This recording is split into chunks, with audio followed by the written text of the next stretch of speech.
Ask professional investors to name the hardest skill in this business, and the answer is strange. It is not finding winners. Almost everyone finds a winner eventually. The hardest skill is keeping the money you have already made, not giving it back. And one of the best guides to that skill ever written has nothing to do with the stock market. It is a poker theory book from 2013, Applications of No Limit Hold'em, by Matthew Janda. Serious traders quietly keep it on their desks. Today, I'll translate its 9 most useful ideas into plain English. No poker experience, no math degree required. Quick ground rule before we start. This video is education about decision making. It is not financial advice, and I will never tell you to buy or sell anything. It is also not poker instruction. Poker is where the theory comes from, not something you need to play. Every example you're about to see was invented for this video. Idea 1. Amateurs obsess over which cards to play. But the book's real starting point is a different question: how much to bet? In poker, the size of the bet is not a detail. It mathematically shapes everything else in the hand: the risk, the reward, and what it costs to be wrong. Here is the translation for investors. How much you put into a position matters more than which stock you pick. Everyone asks, what should I buy? Almost nobody asks, how much? But the second question is the one that decides whether a mistake becomes a bruise or a broken account. Small edge or high uncertainty. Then the position should be small. That is the whole rule. Let me prove it with a coin. Imagine a slightly magic coin. It lands your way 55% of the time. You can bet any amount. Win, and your stake doubles. Lose, and it's gone. This is the best aim you will ever be offered. Player 1 bets everything, on every flip. The winning streaks feel incredible, until one loss arrives. And one loss takes everything, because they bet everything. Given enough flips, that day always comes. Player 1 ends at 0, every time. Player 2 bets a small slice, on every flip. Losses sting, but nothing can knock them out, so that 55% edge quietly compounds, flip after flip. Same coin, same odds. The only difference was size. That is why someone who controls position size cannot blow up their account, and someone who doesn't, eventually will. Idea 2. Beginners try to guess an opponent's exact cards. The book teaches something humbler, and far more powerful. You can never know the exact hand, but you can list everything the opponent could be holding, and weigh how likely each option is. That full list is called a range. Translation. Stop asking, will this stock go up? That is a one-guess question, and one-guess questions make you fragile. Ask instead, what are all the things that could happen here, and roughly how likely is each one? The moment you write down the full range, you usually discover the thing you were ignoring: the downside. You already think in ranges every day, with the weather. A forecaster never announces, it will rain. They say 70% chance of rain, and you don't cancel the picnic. You pack an umbrella. You act on the whole range at once. Now apply that to money. Imagine a company waiting on one big regulatory decision. A prediction says, approval is coming, it will double.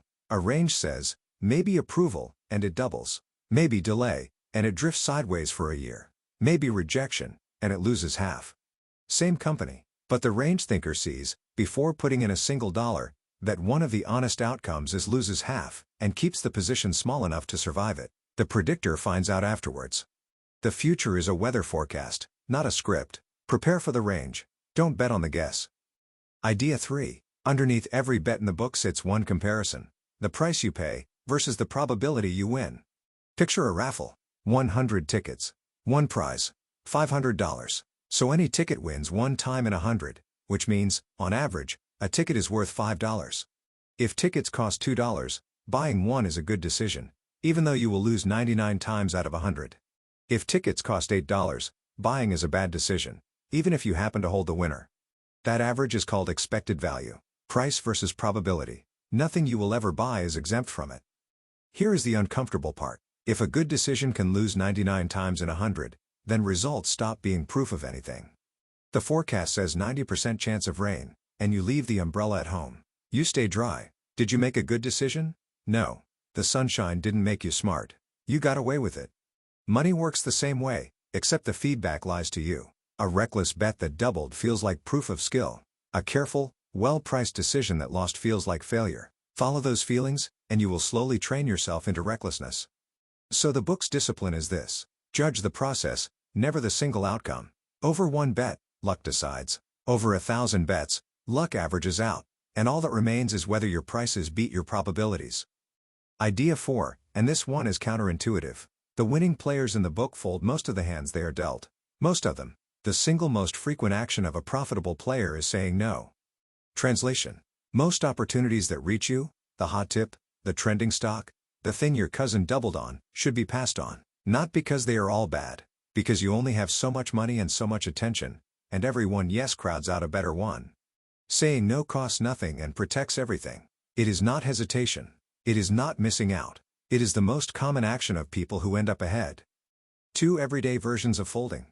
First, the auction. Whoever wins an auction is, by definition, the person willing to pay more than everyone else in the room. Overpay, and winning becomes the most expensive thing you did all year. Collectors even have a name for it, the winner's curse. Disciplined bidders walk away from almost every item, and that walking away is exactly what lets them bid strongly on the rare item that is truly mispriced. Second, cutting a loss. When new information says a position no longer justifies its price, selling is not an admission that you were stupid. It is a fold. This hand is no longer worth playing, and the money is worth more in the next one. Amateurs feel every fold as a small defeat. Professionals know the folds are the fee for still being there when the strong hand finally arrives. Idea 5. In poker, where you sit matters enormously.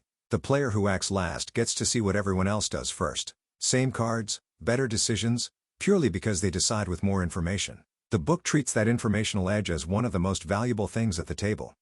Here is the translation, and it is genuinely freeing. In markets, nobody deals you a clock. You are allowed to act last. You can let the news land, watch the reaction, let the story develop, and only then decide. Amateurs feel they must act now, before the opportunity escapes. But later, with more information is a position too, and it is usually the strongest one at the table. The market deals new hands every single day. Idea 6. A poker hand is not one decision. Cards arrive one at a time, and the book insists that each new card demands a completely fresh calculation. The hand you loved a minute ago can become worthless, and hesitating to admit that is how money dies. Everyday version. You make an offer on a house. You loved it at that price. Then the inspection finds a cracked foundation. Nobody sane says, I already decided I love it. The information changed, so the right price changed. You re-offer, or you walk away. Yet with investments, people decide once and then defend that decision for years. The company changes. Competitors arrive. The reasons they bought quietly expire, and they are still holding, loyal to a choice made by an earlier version of themselves, with less information. Loyalty is for people. A position has to re-earn its place. Every new card, every new fact. Idea 7. Poker has a trap with a name. Getting pot committed. You have put so many chips in the middle that folding feels unbearable, so you keep calling. Not because the odds are good, but because leaving feels like abandoning everything you already spent. The book's answer is cold, and correct. Those chips are gone. They belong to the pot now, not to you. The only question left is whether the next dollar is worth it. You know this trap from ordinary life.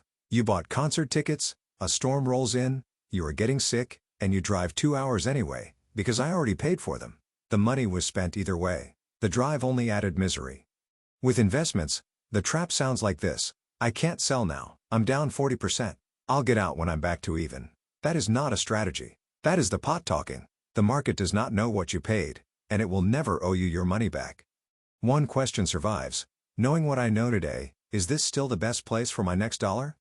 Idea 8. Here is what the book promises even a perfect player. You will lose. Not occasionally, regularly, and sometimes in brutal stretches. There is a name for this. Variance. The gap between how good your decisions are, and how the results happen to land this week. Remember our 55% coin? Even played perfectly. Small bets. Every rule followed. 5 losses in a row will happen. Not might, will. Play long enough and that streak is not bad luck. It is scheduled. The player has not gotten worse. The coin is just being a coin. Translation. A good process comes with losing stretches included. If one bad month makes you abandon the rules, sizing up to win it back, chasing, predicting, then you never had rules. You had a mood. Discipline is what you keep when the results turn against you. Anyone can follow rules on a winning streak. Idea 9 ties everything together. The book's entire system is built around one goal. Play in a way that no opponent can systematically punish. Balanced, unexploitable. You don't need the math behind that. You need the posture. Arrange your money so that no single event can take you out of the game. Not one company failing. Not one bad year. Not one emergency. Because losses are brutally asymmetric. Lose 10%, and you need 11% to get back. Fine. Lose 25%, and you need 33. Harder. Lose half, and you now need a double, 100%, just to break even. Ruin is the only mistake that doesn't allow a next hand. Surviving is not playing scared. Surviving is the precondition for compounding. You have to still be at the table when the good cards come. So, 9 ideas from a poker book, for people who never intend to play a hand. Size is the decision. How much matters more than which? Think in ranges, not predictions. Compare price against probability, and judge the process, not the outcome. Fold most hands. Saying no is a profitable action. Act last, deciding later, with more information, is a position. New fact, new price, positions must re-earn their place. The pot doesn't owe you, sunk money is gone, only the next dollar counts.